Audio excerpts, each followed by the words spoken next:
Thanks, Joyce. Well, thank you so much for coming out. I am the Physical Education and Athletics Coordinator for Surrey School District. Been in that position 16 years or 17 years now. I've lost track. And teaching for, I think, 31, 32. I can't remember. I've lost track as well. I love my job. It's not a job. I look forward to it every day. The summer's long enough. I'm itching to go back already. So I get to drive. I say the best thing for my job is I get to drive the bus in terms of physical education for my school district. So I'm really happy about that. Our intentions today are to look at giving you a little more knowledge around fundamental movement skills, and then try to look at, okay, so I have this knowledge, what do I do with it? So how to implement some real quick and simple strategies around implementation. A lot of my workshops are designed for my teachers. I present it today, you can deliver it tomorrow. Okay, so that's the idea around that. So I'm going to give you some ideas with regards to dynamic warm-ups, look at movement analysis framework. It sounds real technical, but you'll see it's pretty simple. And then the key thing is the assessment for learning. Okay, how do we know where the kids are? How do we help them improve to get better? Okay, so that's our intentions. Your choice. What we're going to be doing here is pretty low key in terms of intensity level, pretty light.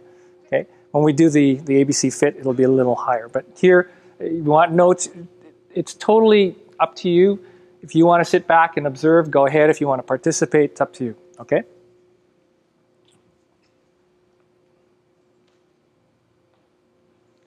So. Beautiful summer, in the middle of summer. Why are you here? Really, why are you here? You're dedicated, obviously, but what do you want to get out of today's session? Any idea? Anybody want to? Just one or two people. What are you looking for? What's the takeaway? I want to invigorate my phys ed classes. I want kids to be excited about movement. And I want to be organized. I want to have a goal each day. Okay. We will address that.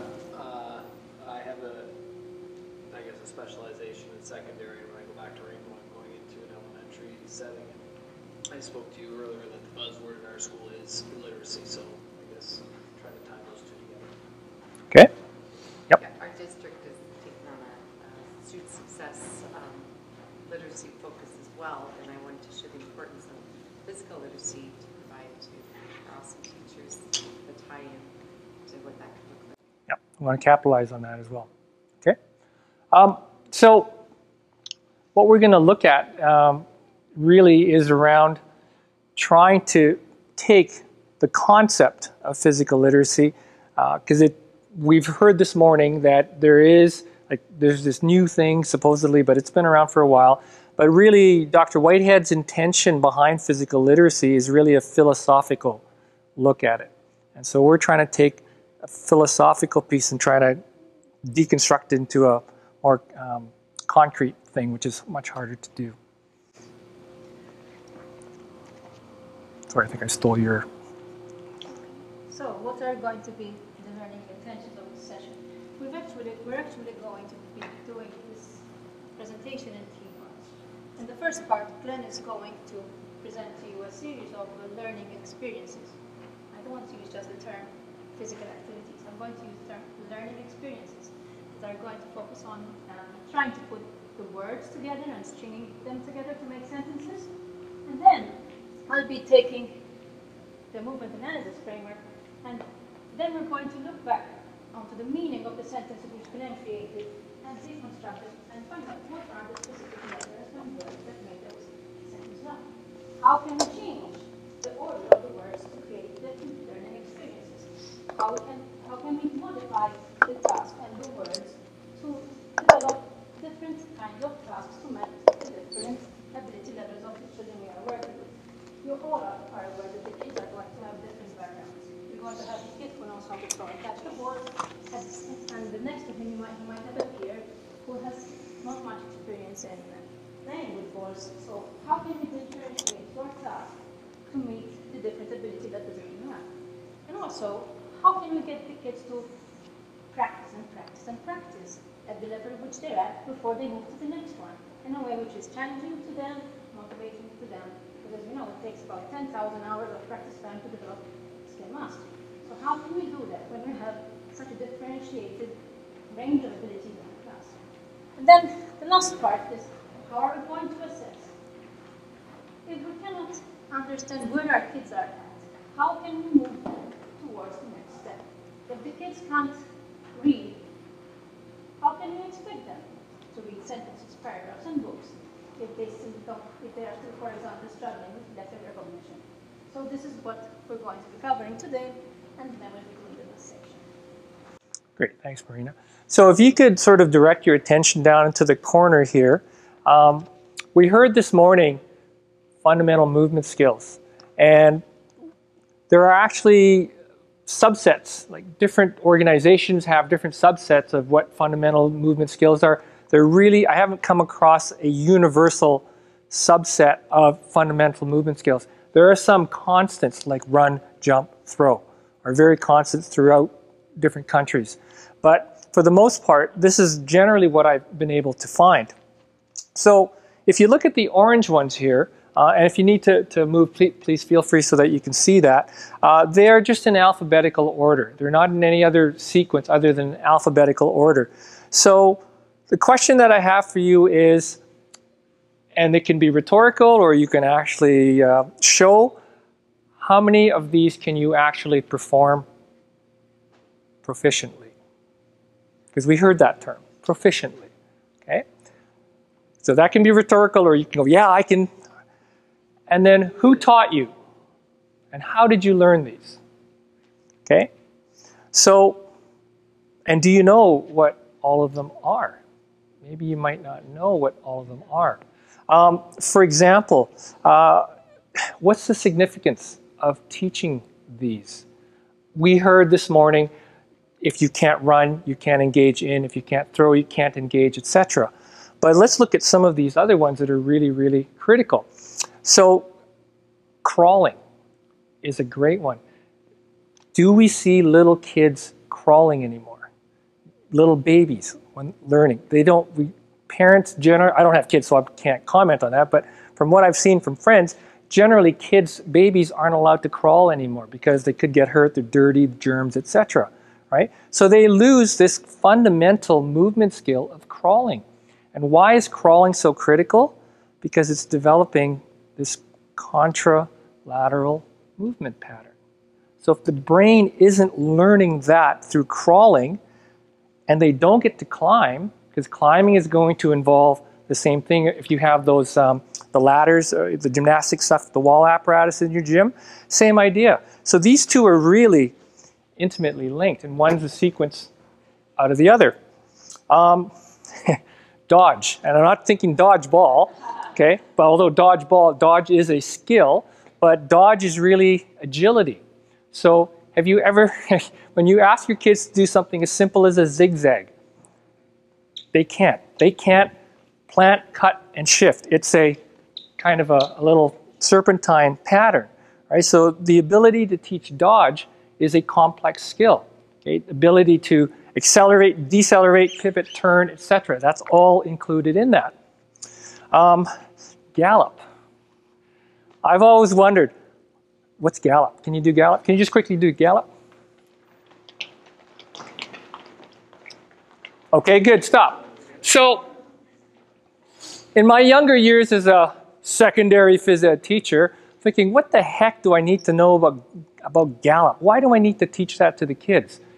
Why? Because this fundamental shifting of the weight then leads to, and you basketball coaches and you football coaches who need to get kids to move in that defensive slide position, this is a gallop, but it's sideways. It's that shift, it's the same leg leading forward. So this is gallop.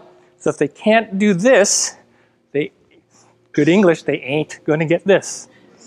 Okay? So gallop's really important.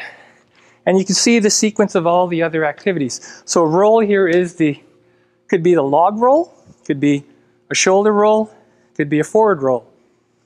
All you're trying to do is give the brain the kinesthetic sense of rotation. So that's the roll.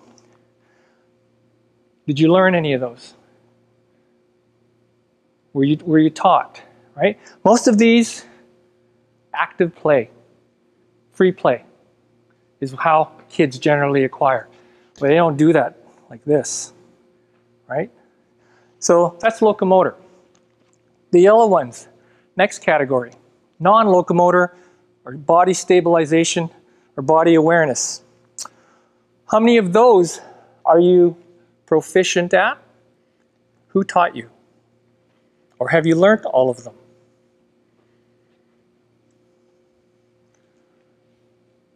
We use non-locomotor on a daily basis. Okay, look at all of these. Bend, lift, stand, lower, curl. Okay, all of these are used on a daily basis. When do we get taught? When you get hurt. You go to your physio. That's who teaches you how to do these properly. Okay? So this is about functional daily performance. Okay? That's what this is all about. And again, many of these, how many times do you see brochures by workman's compensation or how to lift an object, okay, bend, etc., all of that kind of stuff? This is about safety. And we take this for granted on a daily basis. We assume everybody can do this, but there's a correct way to do it. It's just like 2 + 2 = 5. No, it doesn't. We don't want you doing this incorrectly. Just a simple task of standing. You go back and you look at yourselves now, all the different variations of standing. There's a correct way to stand where your core and your lower back especially, is disengaged. And when you find that position, all of a sudden it's like, oh yeah, there's no back pain. All you have to do, I'm bird walking a bit here, just put your hands on your lower back and you'll feel the lower back. If your weight, your posture, your head is forward and your weight is on your toes, your lower back is constantly engaged. Those muscles are totally firing. Shift the weight back, have your head go right over where it's supposed to be, right over your body and your spine supporting your head, and all of a sudden you can feel the muscles in the low back shut off. That's how we're supposed to stand. So where do you learn that? I learned that from my physio. All of these, okay? Very, very important. We need to teach that. Last category is the purple ones. You can get the big gold star. This is not in alpha order. These two were. This is not in alpha order. If you can sort of see the pattern, you are awesome. You understand it. And it's tough to get. Carry an object, football, whatever, okay? Carry a stick, no, carry an object, okay? So a ball type of thing, dribbling, hands or feet. These are retaining. So this category is called manipulatives. So we're manipulating an object, or we're manipulating with an implement, like a stick, a racket, etc. So we're retaining, we're sending, and we're receiving. Okay? So that's manipulatives. The beauty of these two, especially this one, easy to remediate almost at any age. Obviously, the younger, the window is greater. As we progress to here, much harder to remediate. Okay? If you haven't been taught how to catch or throw as a kid, for me to try to teach, it's going to be much harder than it is. It's the same as language acquisition. Okay, that's why everything gets forced to those primary teachers. Everybody wants to, because that's the window. All right? So that's the three categories we're looking at. Okay? So if we're talking about, I think John this morning was talking about the definition of physical literacy, and we're adding the proficiency in there. So I started doing some research around that. What does proficiency mean? What does expert mean, etc.? And I came across the work of Canadian professor Ye, Dr. Levitin at McGill. And it's interesting how it's coming from psychology and neuroscience, same field of study that Dr. Rady is in. And it's around mastery. So I'm not sure if you've heard of the rule 10,000, or the 10-year rule, or 10,000 hours. And so what Dr. Levitin did in his book, This Is Your Brain on Music, The Science of a Human Obsession, he looked at what are the characteristics around proficiency. If you have an hour, you know some basics. Okay? If you get 10 hours, then you're getting a very good idea. And at 100 hours, he's saying you're fairly expert. At 1,000 hours, you're an experienced expert, and at 10,000 hours, you are definitely a master and very proficient. What are we trying to do with our classes? Pick whatever unit, sport, volleyball, basketball, whatever you pick. Do the kids even get an hour of a particular skill within? So I'm going to pick volleyball because that was one of my sports. So we've always tried to teach forehand pass, tried to teach volley, try to teach a spike, try to teach a serve. Traditionally, we introduce that one skill, maybe practice a little bit the next one, then move on because I got to cover all those things so we can get to the game. How many repetitions do they get to practice? We don't even leave them at the know your basics because they don't get an hour of pure practice time, right? How many of you have kids that have taken dance lessons or music lessons? Right? They go to their teacher once a week, expectation to practice, come back and build on that. We don't have that with our kids because we don't give PE homework, per se. Go home and practice dodging. Go home and practice throwing. Okay? We don't do that. So how do we expect our kids to get to that proficient level or even a basic level if that isn't there? Oh, and by the way, how many of you are golfers? Okay, I feel your pain, right? If you've never golfed before, you're smart, stay away from it. But if you do golf and you try to practice, if there isn't a coach watching you, what you think you're doing versus what you are doing are so far apart. So when you practice and there's no feedback, it's like me going to Ray Charles and saying, can you watch my swing and give me some tips? Not going to happen, right? So you need to have that constant feedback for improvement. And again, with 30 kids, we can't do that. So that's very challenging, okay? So that's that piece. Okay. So here's an activity that I'd want you to start off with. So what I'm going to do is look at these activities. We're going to primarily take these two and add them into what are dynamic warm-ups. And the other thing that I wanted to show you here on this side, the sort of pinkish, purplish posters are the components of fitness on the health-related side. And I purposely don't have body composition on there, but it's divided into endurance, flexibility, and strength. And then the green ones are actually what are called the sport or skill-related components. And I like to refer to them as brain-related components. And you'll see why when we start, as we start to do this warm-up activity, how your brain has to be engaged. And so my key thing around what we're going to do today is really activating your brain and getting your brain going more so than your body. Because how many times do your kids walk into the gym and it's like, oh, we get gym, so we don't have to think. And they're brain dead. They're literally brain dead. And so we have to set the expectation that once you're in the school, your brain's on. Doesn't matter if you're in the classroom, you're in the art room, you're in the drama room, you're in the gym, or in the shop. Your brain is on. This is a learning, and this is my classroom. This is my learning environment. Okay, and that's the message the kids and your colleagues need to understand, and your principals as well. Okay, so those are key pieces as well with the fundamental movement pieces. So for me, they are engaged together. It's a symbiotic relationship. So what we're going to do today, oh, and then the last thing is in terms of intensity, and that's these yellow posters. I have a new clerk, and she didn't do these properly. These are supposed to be color-coded. This is supposed to be yellow. These two are supposed to be green. It's supposed to be along the traffic light.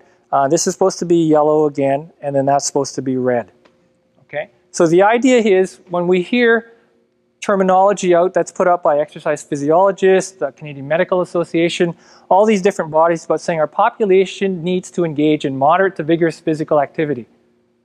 What does it look like? What does moderate to vigorous look like? It's not really defined. Okay? So what I've done is try to create sort of a very simple scale that your kids can use and your classes can use. Okay? And I'll show you more information about this when we get into ABC Fit. But we're going to be working, for the most of us, at this light and maybe to moderate range. Okay? So there's no hard stuff happening here. So relax. Plus you just had lunch and I don't want that to happen. So When Glenn is setting up the cones, even though he's called them dynamic warm-ups, I want you to look at them not just as a warm-up activity which you are doing just prior to your lesson, but this actually can also be the core part of your lesson for your lesson development section itself. So when your kids come into the gym, give them something. Quite a few of my secondary schools now have programmed their classes. When they come into the gym, they start a dynamic warm-up. And there are a bunch of varying kinds. I kind of really like this figure 8 format because it's very specific and it really activates the brain. I really hate and I used to do this a lot when I was coaching as well as teaching, is, hey, kids, run around the gym for a couple times and then when I'm ready, I'll call you in. Okay, it was kind of a filler time. So I want to maximize my time with the kids. So this one is called figure 8, and it's just simply a figure 8 movement pattern. So I'm going in between the cones, okay, and I'm going around this way. And I'm going to suggest that if you want it easier on your brain to start with, beginner mode is use the cones. And if you want it more challenging, is to try to do the figure 8 without the cones. So what you're trying to do is trying to carve 2 even circles or even snowmen, so to speak. Where did I learn this? From my physio, from years of sprained ankles from playing volleyball. This is a great warm-up as you're doing the figure 8 because you work the medial and the lateral aspects of your body. You're working your ankles, knees, and hips in terms of lower body warm-up. It's gentle rather than sharp cuts, okay, etc. So you can, the beauty of this, you can, as you go into this, I'm going to show you what I call gears. Just like a standard car, first gear is just nice and easy, very leisurely. Second gear be about half your speed, and then third gear would be 3/4 speed. Okay, and because we're doing this as a warm-up, we won't go fourth gear. Okay, so in the secondary or characteristics or the sport skill or brain-related components, I'm going to look at your reaction time as an activity with this. So enough chatting. If you want, grab cones. You're going to find your own spot on the floor. You can try to not go bigger than this, but if you want a little more challenge, you can make it smaller. You can experiment. What is it like trying a small 8 versus a large 8? So set up your area, and then I'm going to, when you're ready, I'm going to have you go into, I'll call it the gears. I'm going to progress you like you would with a standard car, first gear, second gear, third gear. And then we'll play a game. This is what the kids want to do. So I'll show you that, okay? So grab stuff and go. See, I'm rambling.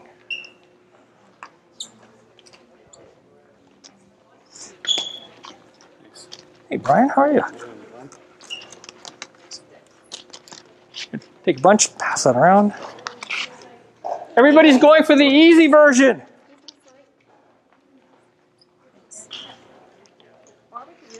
Oh, you have more. Look at you go. Here's an extra one. Okay. Who's to say you can't just who's to say you just have to run it, right? You're ahead of me, Brian. You're ahead of me. Okay, so stop.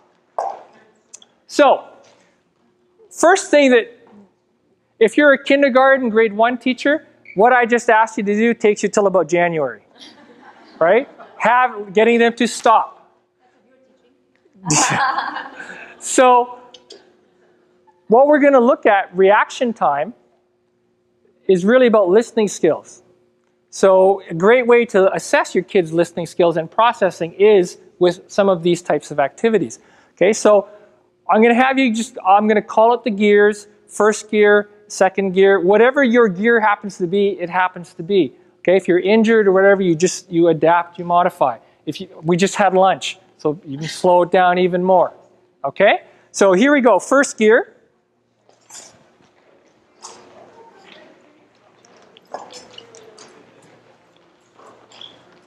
So be in tune with your lower body. You can feel both the medial and the lateral aspects of the body, your ankles, knees, and hips.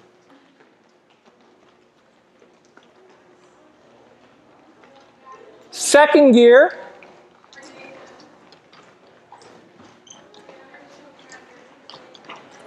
Try to feel the difference now of muscles being engaged by going into second gear. And third gear. Okay, back down to second gear. That was interval training. And back to first gear. And take it down to a walk. And stop. If you look at the exertion scale, you would be at light intensity if you could do that all day. It's like it felt like a walk in the park. Your breathing wasn't very high. Your heart rate wasn't very high. You certainly weren't feeling warmer. Okay? So that would be the definition of light. If you were in moderate, oh, I'm already feeling a little warm. If I had a top on, I'd need to take that off. Then your intensity level would have been at moderate. All cars are different. We are all different. We can't expect everybody to be at that same level. Okay? So we are only going to stay in all the activities we're doing. We're only going to stay in light and moderate. So don't worry about getting too vigorous. All right? So now I want to activate the brain. Okay? And we're going to play a game. Age-old game. Go, go, stop. Okay? When the music goes on, that's when you move.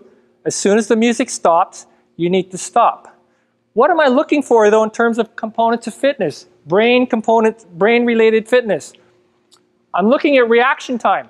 So when the music's on, I want to see, are you going, or how long of a delay is there before you're moving? But more importantly, as soon as that music stops, I want to see if the whole class to just freeze. Okay? And I guarantee when we do it, there'll be the odd person that will just stop and continue. So that's getting them to activate and focus on what we're trying to do. As I increase the speed, I'm going to be looking for this. Okay? And I won't tell you about that yet. So, ready. You just simply, locomotor pattern is just simply running or jog. No, I don't even want to say run, but just a slow jog, but going in first gear. Still in your figure eight. In your figure eight. And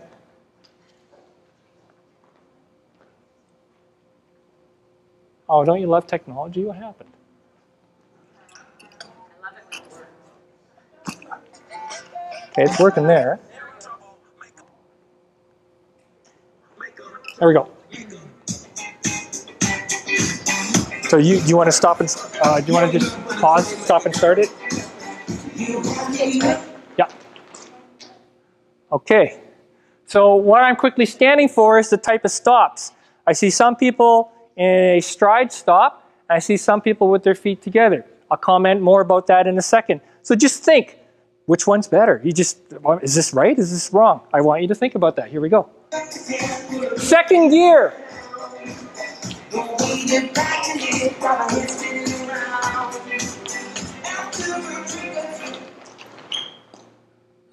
Good, no one's falling, so everybody's got pretty good balance. No one's falling flat on their face. Okay, it's good. Okay?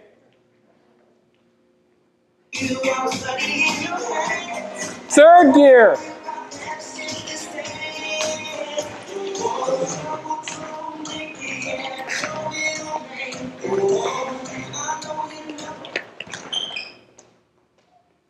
Okay, all right. So if you notice, the faster you went, the harder it was to stop.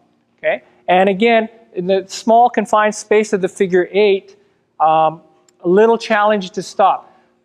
Most of you, it looks like, are trying to stop in the hardest position, which is a stride stop. Imagine running as fast as you can and then trying to stop like this. Okay, very, very hard to do. Basketball coaches, what's the stop you want them to do? Thank you. All right, so that is the best stop. Okay, is a 2-foot jump stop, which actually gets you into that squat and athletic ready position. Okay, so here's what I want you to try. If you're not sure how that happens, I'm going to teach this to you like a dance move. So you're going to stand with your feet together, but shoulder width apart or hip width apart. Step out with your right leg and land on both feet. Okay, so we want to absorb. So triple flexion, ankles, knees, hips, absorb. Okay, so we're dropping the butt down. So what I've been finding with working with kids and teachers, the squat, and now adults, the squat, one of the hardest things to do. So many people do the squat incorrectly. Okay, ask them to do the squat, their weight's way on their toes, their back straight up or something like this. So we want to sit back. We want to sit back. You should be able to see your toes. Okay, drop the hips back. So we're looking at hip flexion.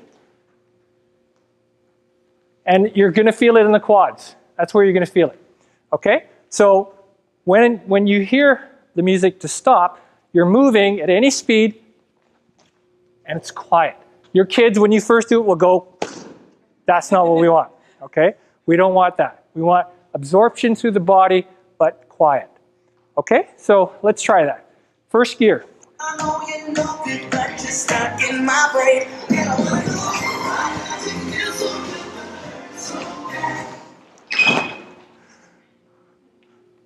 Okay, so here's the classic example of how we tend to teach. We show that we demonstrate the skill, and then I didn't let you really practice, and I'm looking for reasonable proficiency already. Okay, so what I should have done is simply this. With no music, or just the music on, but you on your own, go through this pattern. Step, step, step, to practice that. Okay? Add the basketball if you want. Okay? All right, so we can add a manipulative to it. But the key foundational piece is learning that 2-foot jump stop. So let's step back. Go ahead, practice that with the music on. We'll just do it for about 30 seconds.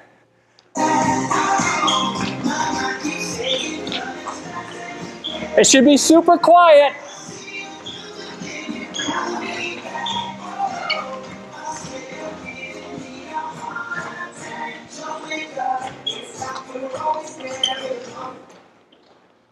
Okay, good, good.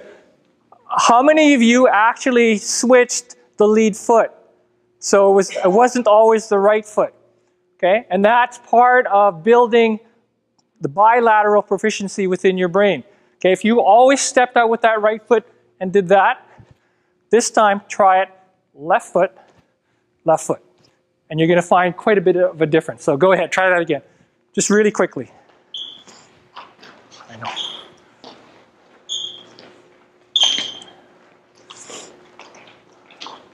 Okay, so again, this is a workshop that I do with my teachers. That's a half-day workshop, just working on this piece with dynamic warm-ups. So Brian had a great suggestion. He was already a mile ahead of me, was, oh, you can take the locomotor patterns and now slide them into here. So let's try this. And this is a great way for me with my class to go through these and say, okay, which movements do they know, which don't they know? All right, so let's go through gallop, okay? Oh, I'm not even going to demonstrate. Gallop, first gear, go.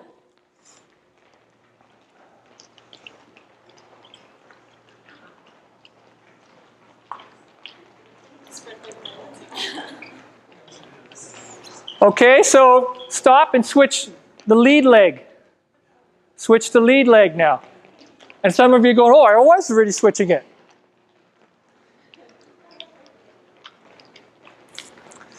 Now shift to a slide. A lateral slide.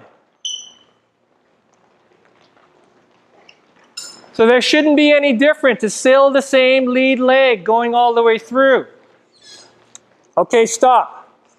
So we could continue to play go-go stop with this. So I'm going to accelerate this a little bit. We could play go-go stop, same idea. Now, anybody at vigorous, huffing and puffing? No. Okay, that's good. Okay, sir, I don't see anybody throwing up, so that's really good. Do you get people to change the direction they go just on their own, or do you tell them? Great. That's the next phase. Again, going to activate the brain now. So let's just go back to forward running. So I'll just quickly demonstrate on the purple cones here. I'm going forward. So now I'm going to add a new command. Instead of stop, I'm going to go switch. So as soon as you hear switch, turn around, go the opposite way. So I'm going this way, switch, turn around, go that way. That's agility. That's starting the piece of dodge. So I'm going to throw two commands, stop or switch. You have to react, which means you have to listen. You got to get the brain engaged. Okay? Ready? So music's going to go on. That's when you signal to go. My mind, I see a silhouette. Good. So that's a stop. Right? See? So have to listen, have to engage. Here we go. Switch. Switch. Okay, get the idea. All right? Okay? So we can add all the different locomotor patterns to that. We could do that. We could have done that with gallop. We could have done that with slide. We can do that with this hop, okay, jump, etc. The other command that I want to add to this is reverse, because when you're going down White Avenue down there yesterday, I don't think I saw anybody that was sober walking like this. Right? When you go to Starbucks, Brian, let's go to Starbucks. We don't go this way. So we need to get Joyce. We need to get some celery. Let's go. Like, you don't see people doing this, but in an athletic environment, that's normal movement. But we don't. How often do you train your kids in what I call FBLD, forward, backward, lateral, diagonal movement? Okay, so let's train it. Let's start in your figure 8. This time you're going to have to shoulder check. Walking backwards, figure 8. Go ahead. Just walking backwards. Already for some people, that's a sense of kind of, I know.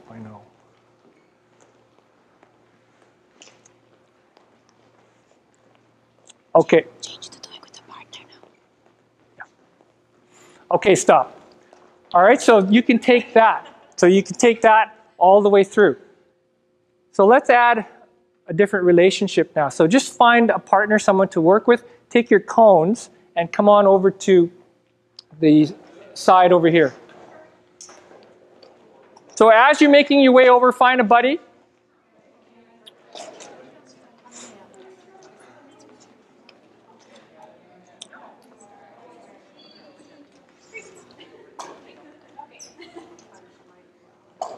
So what we're going to do here, again, training reaction time is a lot of fun.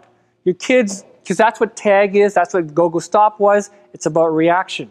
Okay? Your kids generally don't come into class. Very rarely did I have my kids coming into class saying, Mr. Young, can we run extra laps today? Can we do more push-ups? Can we do more sit-ups? Okay? But they do want to do this movement efficiency stuff, and they do want to get the work on and improving the way they move, which then helps sport performance or performance period. So that's what we're going to focus on next. And again, this one there's a couple ways you can do these. So the figure 8s is one way to do it with the movement pattern. So here's another one. So what you're going to do with this one is, if Joyce is my partner, I'm going to stand facing my partner arm's length away. So if you want to do that, stand facing your partner. You don't need the cones. It was just to get them out of the way.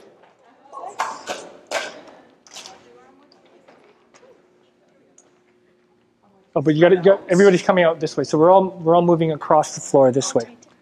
Yeah. No, otherwise it's a safety thing. We'll run into each other. So very quickly, we're going to have the person facing me is the coach. The person with their back to me is the athlete or the student. Okay? So coach, what we want to try to do now is train the student how to move backwards and react and stop. So again, this is go, go, stop. But you as the coach create when you go and when you stop. Okay? So we really want to, I don't want to say dumb this down, but just really start very, very slowly. So don't introduce the concept of varying speeds. Okay, don't speed up, don't run. Okay, just keep a constant speed. So we want to do what is called a predictable pattern. So all you're going to do, coach, is just simply go 2 steps, stop. 2 steps, stop. Okay? I know you know it, but you're stuck in my brain.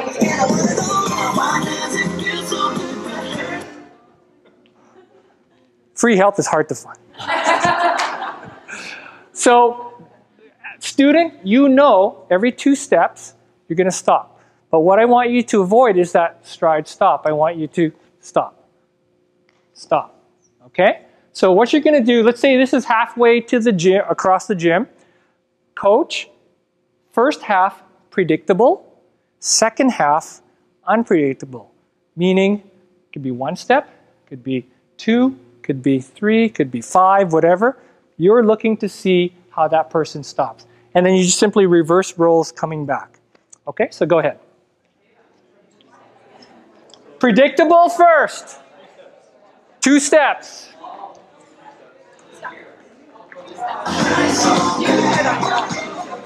Now, keep walking out.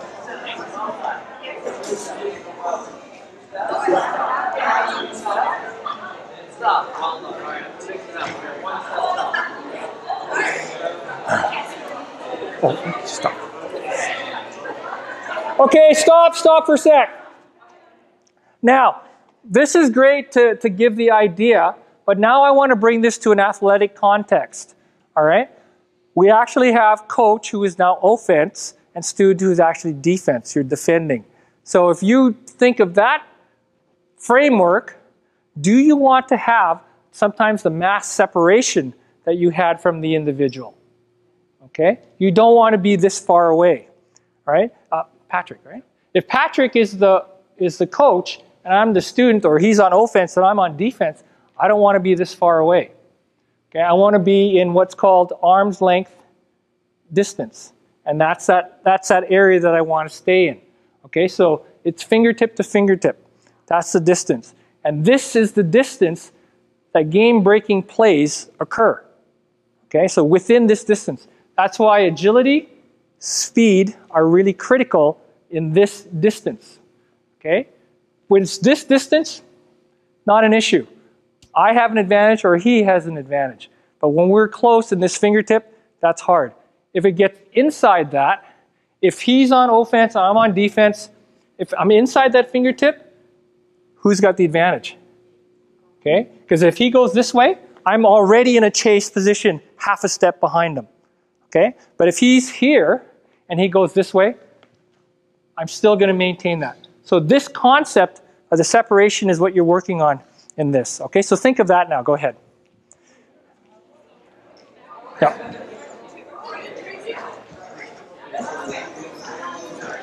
Well, see, I'm ready. Over. Okay. Yeah. Okay. We only have 10 minutes to do the rest. Okay.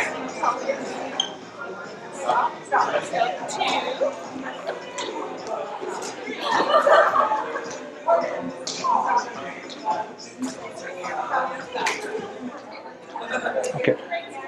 I'm going to turn it over to you.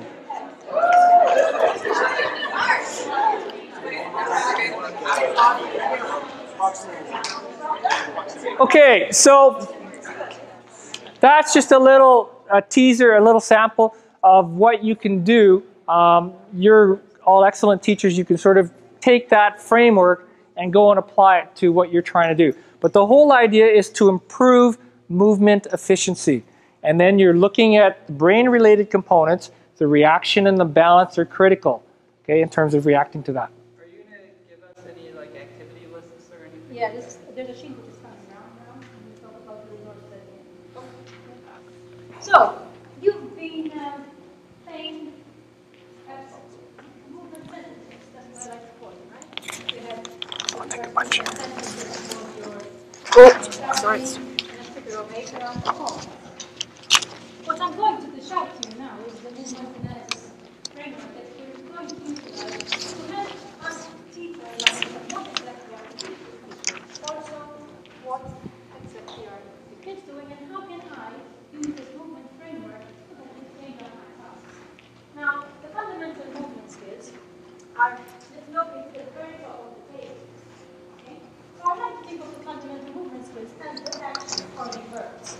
But as you know, when you have sentences, you have actions, but you also have adverbs. You have walk, slow, walk, fast.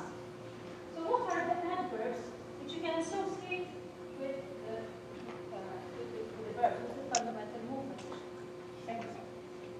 Sorry, fundamental movement skills. So the first table is showing you the fundamental movement skills, but then the other four are showing you how to create the adverbs.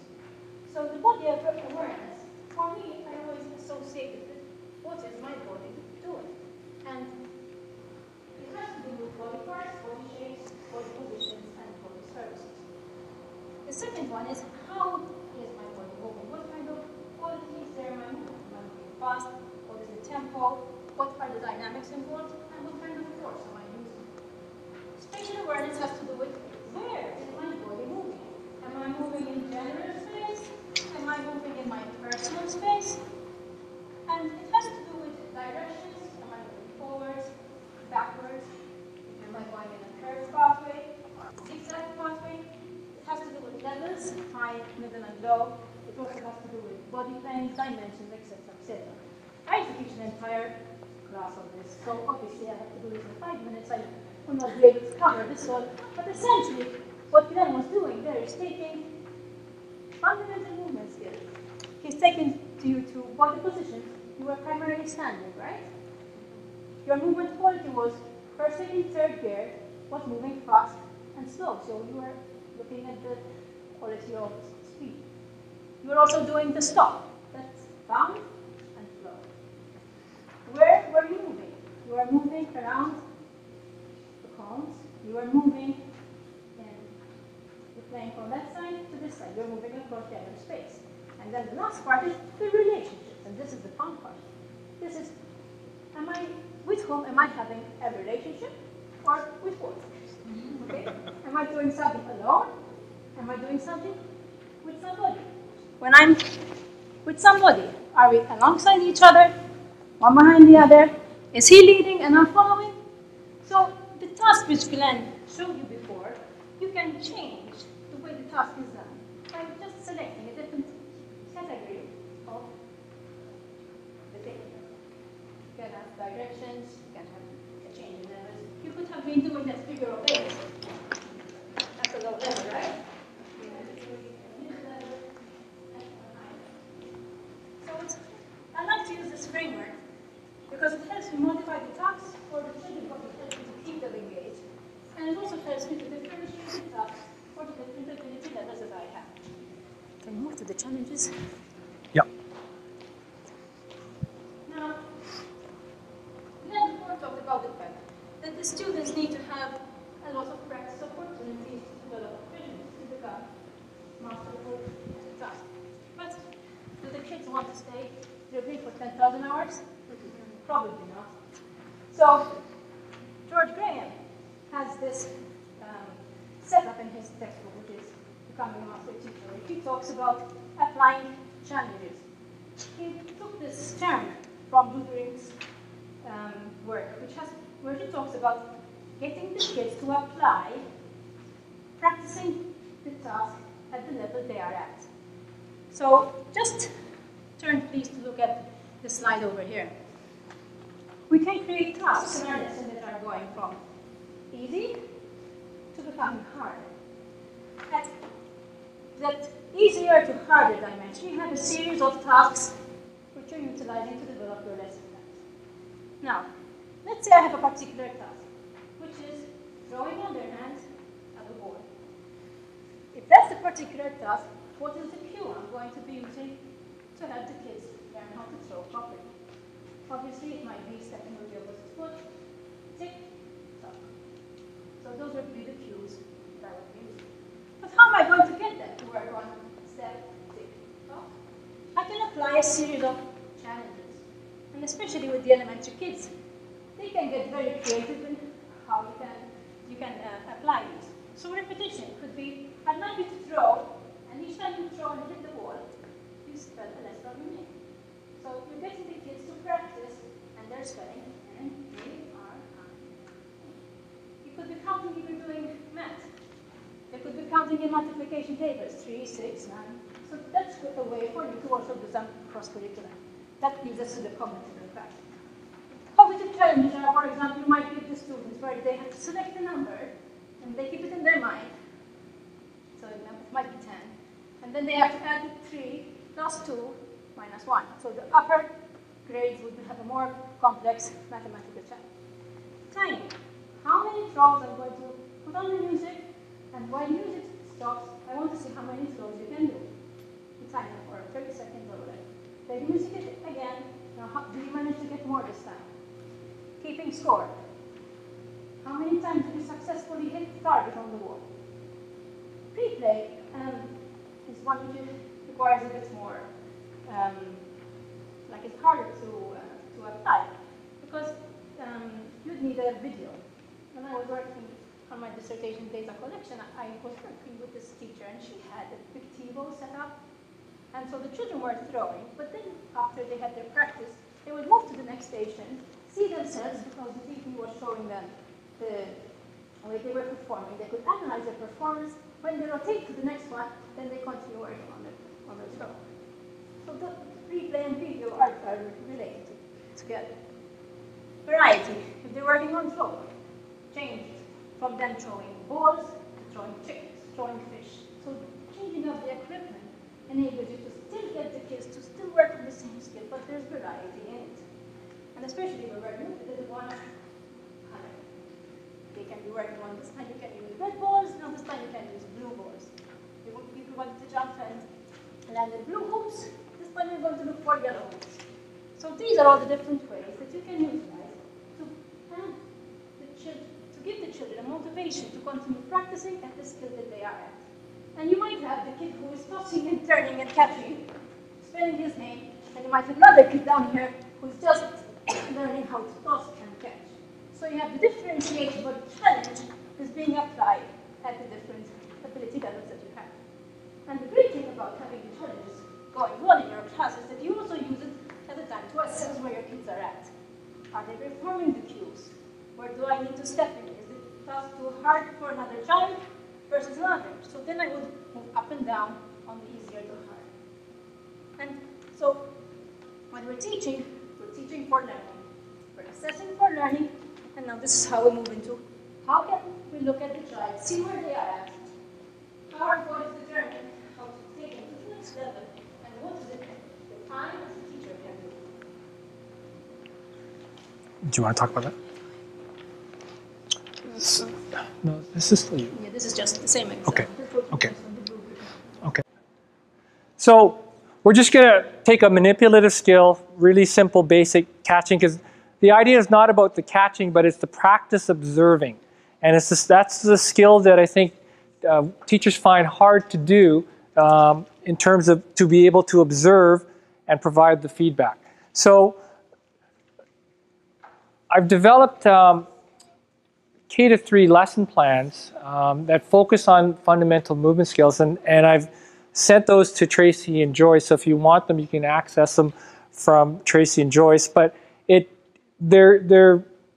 I designed them because in BC, just like you, we have generalist teachers, and they're not trained in teaching physical education. So I developed what are initially literally scripted lesson plans. So very, very detailed. And what we found in our pilot of this early learning physical literacy pilot is that the teachers, it was too much information for them, so they wanted to create a cheat sheet. And so they've got down to a one-pager, which is what I've really always wanted, is just a one-page cheat sheet that just has the basic information. So within those is these task progressions with the cues and challenges that Marina was talking about. But then at the end of the lesson, and I put it at the end and I say it's optional because I don't want the teacher to go and evaluate the kid when they're just learning these skills. So I just say it's put it at the end, I say it's optional, try it a little later on, but it's just an assessment tool. Okay, so this one is around catching. So with your partner, you can take any object you like and try to look at what the criteria is within each of the parts of the scale. So it's emerging, it's developing, and it's acquired. Okay, so look at the characteristics of your partner and just see if you can observe these characteristics in the catching part. Okay, so I just want to give you a chance to practice that, and then we're already late, so we'll have to wrap it up after that. I'll try to squeeze that.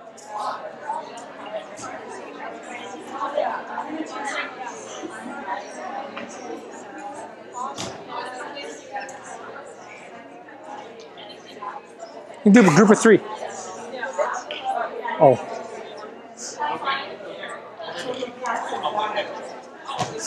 You could self-assess.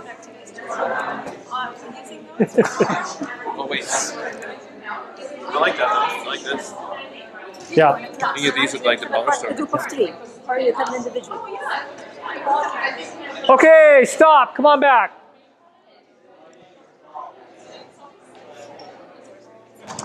So come on down here. We'll just quickly wrap up.